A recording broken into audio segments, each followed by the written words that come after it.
Pemirsa Hirus TV dimanapun Anda berada, malam hari ini kita lakukan bincang-bincang dialog spesial dengan Direktur Jenderal Bimbingan Mahasiswa baru, Pak Yohanes Bayu. Selamat malam, Pak Bayu. Selamat malam. Bagaimana kabarnya, Pak? Sesuai dilantik dan kabar baik, luar biasa. Bagaimana? Boleh ceritakan perasaannya sedikit, bagaimana, Pak? Ya, saya sangat berbahagia sekali bahwa kesempatan ini merupakan kesempatan yang paling berharga buat saya, karena saya diberikan kesempatan untuk melayani bangsa dan gereja melalui tugas pelayanan sebagai Dirjen Bimas Katolik Kementerian Agama untuk periode tahun 2020-2025, Pak. Dan ini merupakan kebanggaan bukan hanya untuk saya, tetapi juga ini proses yang panjang setelah dialami oleh seluruh umat Katolik. Kita menunggu sedemikian lama dan ternyata memang sayalah yang diberikan kepercayaan untuk ambil bagian dalam tugas perutusan baru ini. Demikian, Pak. Tanggapan keluarga, Pak? Bagaimana, Pak? Bagaimana tanggapan keluarga Bapak, istri, anak-anak? Mereka senang sekali, Pak, ya, karena mereka ini adalah bagian dari hidup saya yang tidak bisa saya lepaskan. Artinya memang dimanapun saya berada, dimanapun juga mereka juga ada bersama dengan saya. Maka ketika tugas-tugas diberikan kepada saya, mereka menyambut dengan gembira dan menyambut dengan bahagia atas tugas perutusan baru ini, Pak. Pak Bayu, Anda kan sebetulnya tidak berasal dari birokrasi ataupun latar belakang politik. Iya. Anda punya strategi bagaimana menyesuaikan diri dengan situasi yang baru ini? Oh iya, betul. Memang itu yang bisa diungkap di sini, bahwa sebenarnya saya sendiri bukan berasal dari ASN, bukan dari kalangan birokrat. Nah, maka saya merasa bahwa situasi yang akan terjadi tentu ini merupakan hal yang baru buat saya. Strategi yang bisa saya lakukan kurang lebih adalah tentu saya harus mengalami satu adaptasi terlebih dahulu dengan para birokrat, dan juga tentunya ini memakan waktu. Namun saya optimis bahwa situasi ini bisa kita lalui, begitu. Artinya strategi yang pertama memang saya harus belajar dulu, sejak pertama seleksi memang itu harus melakukan pendekatan-pendekatan, lalu melakukan sebuah studi dulu, apa yang biasa dilakukan oleh pihak pemerintah dalam menjalankan kebijakan-kebijakannya. Kurang lebih seperti itu, Pak. Apa yang dalam waktu dekat, apa yang Anda lakukan untuk itu, Pak? Iya, pertama saya harus melakukan konsolidasi internal dulu, Pak. Maksudnya konsolidasi gimana, Pak? Bayu bisa jelaskan? Iya, konsolidasi internal, bahwa di bawah tanggung jawab saya itu ada 2 direktorat, Pak. Direktorat Urusan Agama Katolik dan Direktorat Pendidikan Agama Katolik. Di samping ada Sekretaris Bimas Katolik. Jadi kami berempat melakukan konsolidasi setiap hari. Rencananya akan seperti itu untuk saya mempelajari lebih lanjut tentang kebijakan-kebijakan yang dijalankan oleh pendahulu-pendahulu saya, dan juga kebijakan dari Menteri Agama. Dan ini seperti ditegaskan oleh Menteri Agama pada saat pelantikan tadi siang, bahwa Kementerian Agama itu memiliki posisi lowong hingga 6 jabatan. Nah, 5 diantaranya itu sudah terpenuhi pada hari ini, termasuk Bimas Katolik. Nah, beliau berpesan bahwa dengan 6 posisi lowong itu saja Kementerian Agama berjalan dengan sangat baik. Apalagi nanti setelah dilengkapi dengan 5 pimpinan baru. Nah, maka hal ini merupakan kepentingan bersama, maka strategi yang dilakukan itu adalah strategi bersama.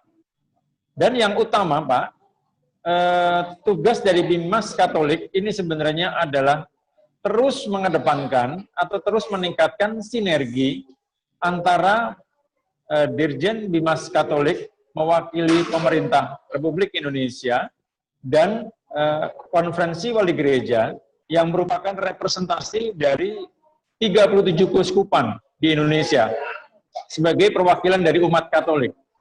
Program-program yang dijalankan itu memang kami rancang untuk akan kita buat bersama. Bahwa sinergi itu harus dilakukan secara bertahap, namun dalam waktu yang secepatnya. Karena agar Pak Bayu sudah siap dengan program panjang. Pak Bayu sudah siap dengan program yang akan Anda jalankan tahun ke depan ya Pak? Iya. Kami memaparkan ada 4 program utama yang menjadi unggulan yang kami tawarkan kepada Kementerian Agama. Yang pertama itu adalah program tentang penyederhanaan administrasi pemerintahan. Yang kedua itu adalah kita mau mencoba mengubah pola pikir dari agama itu bukan merupakan tujuan, tetapi merupakan sarana. Lalu yang ketiga itu adalah tentang pemberdayaan program kurikulum pendidikan agama Katolik yang holistik dan kontekstual. Lalu yang keempat, kita akan mencoba untuk mengembangkan katekese berdasarkan media informasi. Artinya katekese atau pembelajaran atau pembimbingan masyarakat Katolik itu saat ini tidak cukup hanya dijangkau oleh khotbah-khotbah di gereja atau guru-guru bina iman saja. Tetapi katekese yang bersifat media teknologi informasi ini harus dikembangkan. Dan ini merupakan bagian yang sama-sama sedang kita perjuangkan, Pak. Ya. Jadi 4 program inilah yang menjadi bagian utama. Nah, maka untuk mencapai itu semua, selain konsolidasi internal, kami juga akan segera untuk mengadakan konsolidasi dengan ormas-ormas Katolik, ya, dan gerakan-gerakan Katolik yang selama ini sudah terkoordinasi, tetapi masih harus banyak penyempurnaan. Dan inilah yang nanti menjadi program dalam minggu-minggu pertama masa tugas jabatan saya. Pak Bayu, bolehkah? Saya kira begitu. Pak Bayu, boleh diceritakan, diuraikan sedikit mengenai program yang pertama, mana Anda mengatakan akan membuat administrasi sederhana dan memerdekakan. Itu maksudnya apa, Pak? Iya. Kita ketahui bahwa program yang sederhana atau program administrasi yang sederhana itu karena memang selama ini kita jumpai banyak sekali hal-hal yang di lapangan itu membutuhkan waktu yang lama, membutuhkan jalur birokrasi yang cukup berbelit, khususnya misalnya untuk guru-guru honorer agama Katolik di pelosok-pelosok. Bagaimana mereka sungguh membutuhkan perhatian, sungguh membutuhkan dukungan dari pemerintah, namun posisinya seringkali terkendala dengan birokrasi. Nah, kami mencoba untuk menyederhanakan atau mensimplifikasi birokrasi tersebut sesuai dengan tujuan dari kabinet yang sekarang, kabinet Bapak Presiden Jokowi, bahwa reformasi birokrasi itu mesti ditegakkan. Demikian juga dengan lingkungan Dirjen Bimas Katolik, kami akan mencoba untuk menelusuri terobosan-terobosan apa yang bisa dilakukan agar reformasi birokrasi melalui penyederhanaan administrasi itu dapat dijalankan dengan baik. Bolehkah Bapak sebutkan salah satu contoh bagaimana Anda akan melakukan memotong jalur birokrasi yang berbelit-belit tadi? Oh iya, salah satu yang memang tidak berdampak langsung kepada institusi Kementerian Agama, tetapi saya bisa contohkan dalam hal proses pembangunan gereja. Dalam proses pembangunan gereja, itu izin yang dilakukan itu begitu banyak, begitu berbelit. Ya, ada instansi-instansi yang memang harus dihubungi, dan itu memakan waktu cukup lama. Tapi peran dari Bimas Katolik dalam hal ini memang belum banyak. Nah, yang ingin kami kedepankan dalam program 5 tahun ke depan saya, itu adalah bagaimana kita bisa membantu menyederhanakan proses izin pembangunan gereja. Itu misalnya salah satu contohnya. Sehingga yang bisa kita hadapi, seperti contoh di teman-teman kita di Tanjung Balai Karimun, Paroki Santo Yosef Tanjung Balai Karimun, di mana mereka saat ini sedang dalam perjuangan untuk membangun atau merenovasi gerejanya secara total. Namun terkendala di lapangan karena izin yang sudah dikeluarkan itu masih dianggap tidak sah atau mendapat pertentangan dari masyarakat. Bagaimana peran Ditjen Dimas Katolik di sini? Itu adalah kita mencoba menyederhanakan proses tersebut sehingga mediasi-mediasi yang dilakukan tidak perlu melalui birokrasi yang panjang, tetapi minimal Kanwil Kementerian Agama setempat melalui Dirjen Dimas Katoliknya itu mampu menjembatani situasi-situasi itu sehingga paling tidak bisa lebih sederhana dalam proses penyelesaiannya. Kurang lebih seperti itu Pak yang bisa saya contohkan saat ini. Karena memang masih banyak lagi contoh lain yang sedang kami pelajari, meskipun saat ini perlu waktu untuk mendalami lagi apa sih sebenarnya yang terjadi di area penyederhanaan administrasi pemerintahan ini Pak. Kira-kira seperti itu. Terkait program Anda yang kedua Pak, bahwa Anda mengatakan bahwa bukan sebagai sarana, tetapi adalah bukan sebagai tujuan, tetapi sarana. Itu maksudnya apa Pak? Iya. Bangsa Indonesia saat ini bisa dikatakan sedang memiliki ancaman disintegrasi bangsa yang berasal dari semangat radikalisme yang terus ada di beberapa kelompok. Saya tidak bisa menyebutkan kelompok itu adalah kelompok agama tertentu. Karena radikalisme atau fanatisme agama itu muncul di semua agama.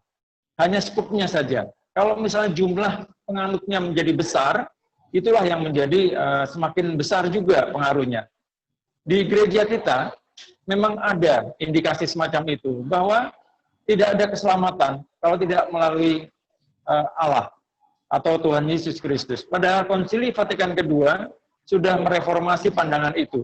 Namun banyak umat kita sendiri yang masih merasa bahwa agama itu menjadi satu-satunya tujuan untuk bisa mendapatkan kemuliaan surgawi. Nah, kita mau melihat bahwa agama di sini adalah sarana kita untuk mengedepankan atau untuk bisa melakukan tindakan-tindakan yang jauh lebih baik dari sebelumnya. Maka program ini perlu didaratkan, dibumikan dalam situasi pendidikan, dalam bagaimana kita memberikan pandangan-pandangan kepada umat dalam khotbah-khotbah atau homili-homili para pastor itu baik bila mana Dirjen Dimas Katolik ikut ambil bagian dalam memberikan gambaran-gambaran singkat tentang situasi kebangsaan saat ini. Dan umat Katolik sendiri agar bisa lebih paham bahwa kehidupan Katolik bukan hanya ada di balik tembok gereja, tetapi Katolik itu harus ada menjadi garam dan terang di seluruh dunia. Dan inilah yang menjadi program kami yang kedua untuk mendaratkan pemahaman bahwa agama itu bukan menjadi tujuan, tetapi menjadi sarana untuk mencapai pribadi yang lebih baik, mencapai nilai-nilai kebangsaan dan nasionalisme yang luar biasa nanti menuju masyarakat Indonesia memasuki era milenial saat ini. Kira-kira seperti itu, Pak. Artinya Anda mau mengatakan bahwa di kalangan umat Katolik pun terjadi pemahaman yang kurang pas mengenai bagaimana kita harus beragama, begitu Pak? Bisa dikatakan demikian, karena banyak para pengurus gereja misalnya, khususnya di kawasan-kawasan yang saat ini umat Katolik masih sebagai minoritas, misalnya di Jawa atau sebagian Sumatera, mungkin beda dengan di Indonesia Timur, di mana mayoritas memang berasal dari agama Katolik. Namun untuk kelompok-kelompok semacam ini, kita merasa bahwa ada suatu kesenjangan, di mana mereka itu merasa bahwa dengan melakukan gerakan-gerakan internal dalam gereja, maka mereka sudah merasa menjadi bagian dalam kehidupan berbangsa dan bernegara. Nah, yang mau kita garis bawahi di sini, bahwa kehidupan berbangsa dan bernegara ini tidak cukup hanya melayani di lingkup gereja saja, tetapi juga harusnya bisa ada di tengah-tengah masyarakat. Berapa jumlah para pengurus RT, RW yang beragama Katolik untuk di kawasan minoritas? Mereka tidak banyak berperan. mereka lebih nyaman untuk bisa menjadi aktivis di gereja saja. Dan saya mengatakan ini memang tidak sepenuhnya terjadi di seluruh lapisan masyarakat Indonesia, khususnya bagi mereka-mereka yang justru lebih mengedepankan kegiatan aktivitas di dalam gerejanya saja. Kira-kira seperti itu, Pak. Sepertinya Mas Bayu ingin mencoba melakukan juga pembenahan dari sisi pendidikan, begitu ya. Anda mengatakan bahwa kurikulum Katolik sebagai katekese yang holistik dan kontekstual. Itu kurang lebih maksudnya apa, Pak? Iya, jadi memang kurikulum pendidikan agama Katolik saat ini, kalau kita lihat dari buku-buku teks yang ada, itu posisinya memang sangat tidak kontekstual, karena kita bicara tentang bagaimana Yesus Kristus dikenal, riwayatnya, perjalanan hidupnya. Padahal sebenarnya kita harapkan adalah bagaimana membangun sebuah karakter yang baik. Ya. Sehingga bisa dikatakan anak-anak sekarang, anak-anak sekolah sekarang ini, nilai agamanya bisa 8, bisa 9 secara akademis. Tapi tingkah lakunya belum bisa mencerminkan betapa anak-anak ini memahami tentang ajaran Kristus.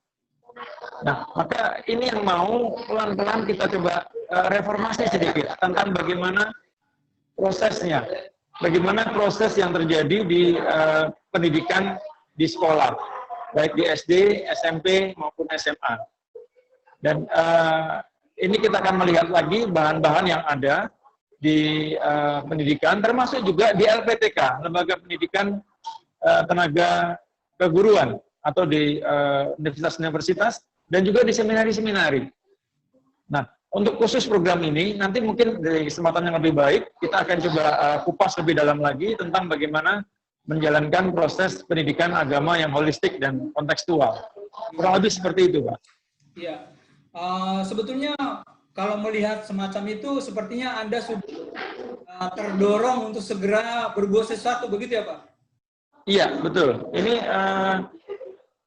Ini merupakan rencana kami yang sebenarnya penting sekali. Setelah ini kami akan koordinasi dengan Direktorat Pendidikan Agama Katolik untuk melihat lebih dalam lagi. Sebenarnya ada apa dengan pendidikan agama Katolik kita? Ya, bisa berbeda jauh kalau kita jumpai situasi anak muda sekarang, generasi muda sekarang, itu tidak signifikan setiap setiap kemajuan dari prestasi belajarnya itu mencerminkan tentang kemajuan kepribadiannya yang menjadi lebih baik. Yang mau kita kedepankan adalah bahwa kurikulum pendidikan agama Katolik seyogyanya itu tolak ukurnya adalah bagaimana sikap dan perilaku anak-anak ini menjadi lebih baik, bukan masalah akademisnya. Maka pendidikan agama Katolik itu mestinya bersinergi dengan kurikulum 2013 yang memang membuat seluruh mata pelajaran itu saling keterkaitan satu dengan yang lainnya, menurut aturan Departemen atau Kementerian Pendidikan Nasional, Pendidikan dan Kebudayaan. Kira-kira seperti itu, Pak. Artinya Pak Bayu akan lebih masuk soal pendidikan karakter, begitu ya, Pak? Iya. Iya, kurang lebih kita akan fokus juga ke bidang pendidikan. Dari sisi pengalaman Anda sebetulnya kan terbatas dari sisi birokrasi. Langkah-langkah strategis apa yang nanti akan kira Pak Bayu lakukan untuk merobos dan melakukan semua program Pak Bayu tadi? Iya, tentu saja kendala dari sisi birokrasi itu ada. Maka inilah yang harus kita pelajari, kita coba pahami bagaimana kita bisa bisa menjalankan suatu komunikasi yang sinergi antara beberapa pihak. Yang pertama adalah dari pihak Komisi Katekese dari Konvensi oleh Gereja Indonesia yang representasi dari Komisi Katekese di setiap Puskupan. Kemudian yang kedua juga dari pihak Kementerian Agama. Kementerian Agama ini memang adalah internal kita sendiri, dan yang terakhir adalah dari Kementerian Pendidikan dan Kebudayaan. Bagaimana ketiga lembaga ini itu akan bisa duduk bersama untuk mereformasi kurikulum pendidikan agama Katolik agar bisa lebih kontekstual dalam menjalankan atau menerbitkan pembelajarannya. Kira-kira seperti itu, Pak. Tadi Pak Bayu mengatakan bahwa Kementerian Agama dan ini Dirjen Bimas Katolik mitra strategis dengan Konferensi Wali Gereja Indonesia. Nah, bagaimana Pak Bayu menerapkan langkah-langkah supaya kerjasama antara pemerintah, hal ini Kementerian Agama, Dirjen Bimas Katolik dengan pihak Konferensi Wali Gereja di nasional, lalu kemudian para uskup di provinsi maupun di kabupaten maupun di kecamatan, karena juga keuskupan kita yang berada di tingkat kecamatan. Maksud saya adalah keuskupan itu ada di wilayah kecamatan, misalnya Purwokerto ataupun di Tegula. Apa yang akan Bapak lakukan? Iya, sebagai pimpinan dari Kementerian Agama, konteksnya dari Dirjen Bimas Katolik, memang kita memiliki tanggung jawab untuk turun ke bawah, untuk kita bisa melihat langsung bagaimana hubungan sinergi antara pihak pemerintah dengan keuskupan-keuskupan, ya, Dirjen Bimas Katolik dengan keuskupan, lalu di tingkat provinsi tentunya juga dengan keuskupan yang lebih sempit dalam artian secara teritorial, lalu juga yang memang lebih masuk lagi ke paroki, itu adalah posisi-posisi yang sentral, artinya yang memang di situ sangat mengedepankan situasi yang harusnya kita lihat secara nyata di lapangan, bahwa bagaimana pembelajaran atau konteks dari pendidikan agama Katolik dan juga birokrasi yang ada itu saling keterkaitan satu dengan yang lainnya. Program-program keuskupan atau program-program dekanat wilayah ataupun paroki, tidak ada salahnya kalau dari Dirjen Bimas Katolik atau Direktorat Jenderal Bimbingan Masyarakat Katolik, Pembimbingan Katolik yang ada di seluruh pelosok-pelosok tanah air bisa dilibatkan. Sehingga perkembangan umat itu bisa sungguh-sungguh kita tanamkan tentang ideologi kita, Pancasila. Dan ini penting bila mana jalur ini bisa ditempuh sampai ke tingkat yang terendah, sampai ke akar rumput, sehingga kerjasama itu akan berjalan dengan baik. Kira-kira seperti itu, Pak. Itu juga terkait dengan program Anda, bagaimana mendaratkan slogan ataupun semboyan dari Monsinyur Sugio Pranoto tentang 100% Indonesia, 100% Katolik. Itu bagaimana Bapak mau menerjemahkan itu dalam tugas-tugas Anda ke depan? Iya. Oke, baik. Jadi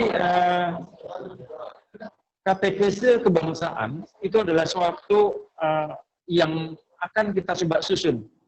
Bagaimana program katekese kebangsaan itu harus masuk juga ke semua pembelajaran atau katekese yang ada di gereja.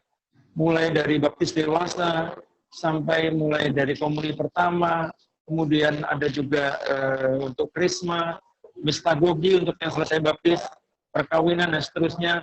Kami mengusulkan untuk menganjurkan adanya sebuah katekese kebangsaan, di mana di situ sungguh-sungguh ada satu sesi setiap paket pembelajaran pendidikan keimanan adalah bagaimana setiap manusia atau setiap umat itu memiliki kesadaran berbangsa dan bernegara menurut tata cara agama kita, tata cara Katolik.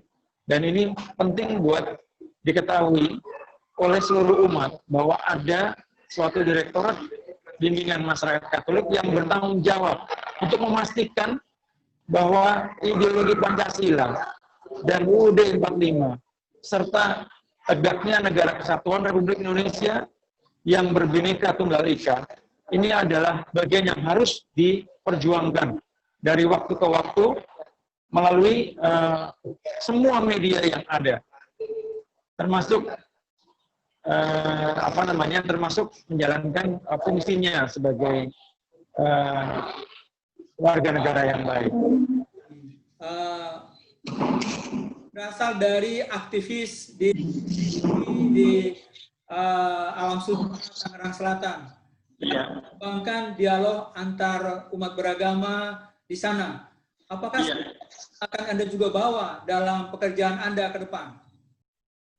Iya, iya betul sekali bahwa memang keberagaman itu menjadi semangat dan jiwa saya dalam menjalankan karya-karya saya. Baik itu di gereja paroki maupun juga di kemasyarakatan. Kebetulan saya juga menjadi pamong masyarakat di RT dan RW tempat saya tinggal, dan saya mencoba melihat dari perspektif yang berbeda, bagaimana keimanan itu harus muncul juga dalam kehidupan bermasyarakat, sehingga masyarakat berbangsa dan bernegara itu bisa melihat situasinya lebih demokratis ketika kita menjalankan suatu keberagaman dalam hidup berbangsa dan bernegara. Nah, itu kami jalankan ketika saya aktif sebagai pengurus paroki Alam Sutra dan juga kegiatan-kegiatan lintas agama. Kami pernah menjalankan sebuah kegiatan namanya Lintas Alam Kebinekaan. Itu kita jalankan lengkap dengan 5 atau 6 agama yang ada di Indonesia, beserta unsur-unsur masyarakat lainnya. Seringkali kami memang harus menembus batas birokrasi, misalnya dengan kelompok-kelompok yang radikal, kami juga mencoba menjembataninya, dan puji Tuhan semua berjalan dengan baik, karena kita bisa menunjukkan bahwa sama sekali tidak ada niatan kita untuk membuat perbedaan. Nah, karena perbedaan itu seringkali muncul dari diri kita sendiri. Kita merasa diri kita berbeda, kita merasa diri kita minoritas, atau sebaliknya, kita merasa diri kita lain, kita merasa diri kita sebagai mayoritas. Ini justru akan memberikan kotak-kotak tersendiri yang tidak bisa terhindarkan, akan terlihat oleh kelompok-kelompok yang lain. Nah, maka kita berharap program-program ini bisa kita jalankan sedemikian rupa. Kira-kira seperti itu, Pak. Dalam konteks ini, sebetulnya yang paling diperlukan, Pak, membangun dialog antar umat beragama itu. Apa yang paling pokok perlu disadari bersama? Yang paling pokok perlu disadari bersama adalah kita ini adalah bangsa Indonesia yang merupakan satu darah, satu daging. Tidak ada perbedaan sama sekali di antara itu. Ini yang harus dikedepankan. Perbedaan itu adalah perbedaan yang telah dibuat oleh manusia untuk cara memandang kita kepada Tuhan yang sama. Tuhannya sama, tapi cara kita memandang itu berbeda-beda. Dan ini yang mau kita geser. Cara memandang biarlah pandang pribadi. Tetapi Tuhannya adalah Tuhan yang sama, masyarakatnya masyarakat yang sama, bangsanya bangsa yang sama, bangsa Indonesia. Dan ini yang harus kita kedepankan. Bahwa kita juga perlu mengorbankan, dalam tanda petik mengorbankan tradisi-tradisi kita yang masih bisa kita dialogkan. Agar jangan sampai perbedaan yang ada itu justru mencederai persahabatan kita. Mencederai persahabatan atau kekeluargaan yang seharusnya bisa dibangun lebih dalam lagi. Jadi pokoknya adalah yang perlu disampaikan di sini, kesadaran berbangsa dan bernegara, menjadi satu negara kesatuan Republik Indonesia, menjadi satu darah, dengan saudara-saudara kita yang lain, itu yang harus kita tegakkan dan kita kedepankan dalam setiap program dialog-dialog kita dengan lintas agama dan golongan. Bapak, itu, Pak. Ulang sebentar ke belakang, tadi ada pertanyaan saya yang Bapak mungkin tidak dengar. Iya. Sebetulnya apa yang mendorong Bapak ikut dalam seleksi terbuka ini, Pak? Oh iya, mohon maaf tidak sempat terdengarnya jelas ya. Ya. Jadi yang mendorong saya paling utama adalah saya merasa bahwa saya adalah bagian dari negara ini. Saya bagian dari umat Katolik. Ketika ada proses seleksi yang terbuka, maka tidak ada lagi alasan untuk saya untuk bisa ikut ambil bagian dalam seleksi itu. Karena saya akan menjalankan hak saya sebagai warga negara Indonesia, dan saya akan menjalankan tugas kerasulan saya sebagai umat Katolik untuk mewartakan kasih Allah melalui karya perutusan ini. Dan itu yang mendorong saya. Karena sejak remaja, sejak kecil, saya merasa bahwa saya sebagai umat Katolik yang memang minoritas, itu harusnya bisa berkiprah juga dalam pembangunan masyarakat Indonesia seutuhnya yang kita tetapkan bersama. Dan Presiden kita sudah mencanangkan revolusi mental. Dan ini bagian juga yang saya sangat tertarik. Bahwa karakter bangsa ini itu tidak bisa dibangun hanya dari semangat otoritas. Artinya semangat bagaimana pemerintah menjalankannya. Tidak. Ini harus dibangun dari dasar yang paling dalam, yaitu dari keluarga. Dan di mana saya percaya bahwa keluarga saya begitu mendukung saya untuk ambil bagian dalam kancah perjuangan ini. Dan saya kira itu yang bisa saya garis bawahi, mengapa saya tertantang untuk ikut ambil bagian dalam seleksi terbuka Dirjen Dimas Katolik Kementerian Agama periode ini. Kira-kira seperti itu, Pak. Apakah itu juga terdorong juga semangat yang Bapak kembangkan sebagai anggota THS THM, di mana juga harus bertarung dengan segala kemampuan, dengan segala presisi yang ada di pendekar THS THM, Pak? Iya, kebetulan saya diserahkan dari organisasi Pencaksilat Pendidikan THS THM, yang mana kita ketahui bahwa di sana bukan hanya ditekankan tentang pencaksilat, karena pencaksilat itu adalah merupakan sarana saja. Utamanya adalah mengedepankan semangat berbangsa dan bernegara untuk semua generasi muda Katolik. Kami memiliki semboyan Pro Patria et Ecclesia, tempat komunitas asal saya. Bagaimana kita mengedepankan itu? Nah, mengenai sisi olah fisik dan olahraga seni budaya itu adalah sarana untuk kita bisa semakin berani untuk menjunjung tinggi ideologi kita Pancasila, namun juga menjadi saksi Kristus di dunia pada saat-saat seperti ini. Maka saya terpanggil sebagai salah satu kader dari organisasi ini untuk menjadi bagian dari upaya bangsa kita ini untuk lebih maju lagi. Betul dikatakan Pak Sol tadi bahwa memang petarung inilah yang memang kita semangat ini yang kita jalankan terus, Pak. Karena semboyannya juga untuk gereja dan untuk bangsa, begitu ya, Pak? Iya, betul. Untuk bangsa dan gereja. Pak Bayu, Anda mengambil semacam motonya itu Ut Amabilis Esto. Itu menarik, Pak. Apa yang terkandung di situ? Nilai-nilai apa yang Bapak mau sampaikan kepada umat Katolik dari moto Bapak ini? Ya, saya mengambil moto itu, ya, saya kutip dari beberapa idiom Latin, karena memang saya melihat bagaimana kita melakukan pelayanan sebaik mungkin.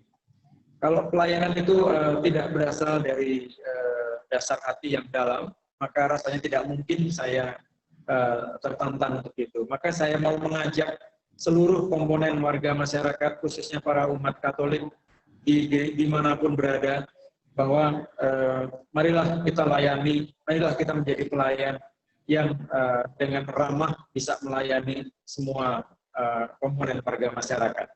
Seandainya kita menjadi warga masyarakat yang hanya diam-diam saja di rumah masing-masing, maka percayalah kemajuan bangsa kita ini tidak akan cepat. Tapi kalau kita masing-masing sebagai umat Katolik sadar sepenuhnya bahwa kita menjadi bagian yang tidak terpisahkan dari masyarakat kita, kita mau melayani tetangga kita, mau melayani orang lain di sekitar kita dengan rendah hati, dengan semangat sukacita, dengan gembira, dengan ramah, dengan setulus hati kita, maka kita akan diterima di tengah-tengah masyarakat, dan dari situlah misi dan visi kita untuk menjalankan program menegakkan Pancasila dan UUD 45 ini semakin bisa digalakkan. Kira-kira seperti itu, Pak. Pak Bayu, Anda dipilih dan dilantik masa pandemi ini. Kurang lebih apa yang akan Anda lakukan di tengah-tengah situasi seperti ini dalam rangka tugas Anda sebagai Dirjen Bimas Katolik? Iya, betul.